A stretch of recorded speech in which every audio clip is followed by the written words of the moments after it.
กันมาต่อไป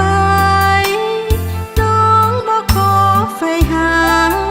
ขอเป็นผู้เสียสละอายให้ยิ่งนั้นหักใจทั้งที่ใจคืนคมแต่ยอมตม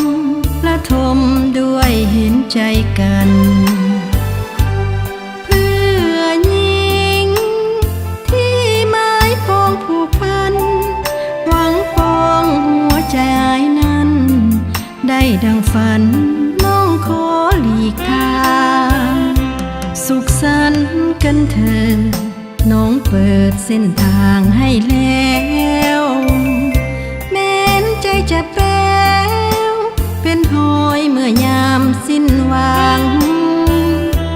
จะเอาน้ำตาและวันเวลาลบภาพความหลังหากชีวิตน้องยังน้องก็จะหวังหักใหม่สร้างบุญกุศลไว้เพียงเท่านี้จบกันทีหากเขาที่หวังห่วมใจจงลืม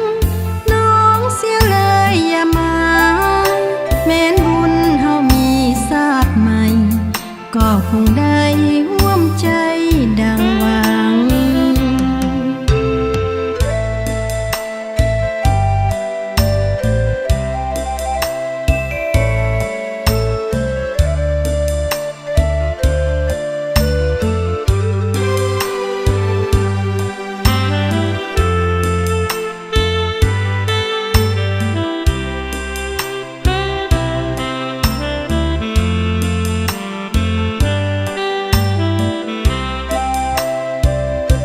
สุขสันต์กันเถิด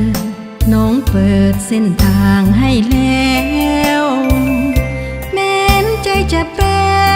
วเป็นหอยเมื่อยามสิ้นหวังจะเอาน้ำตาและวันเวลาลบภาพความหลัง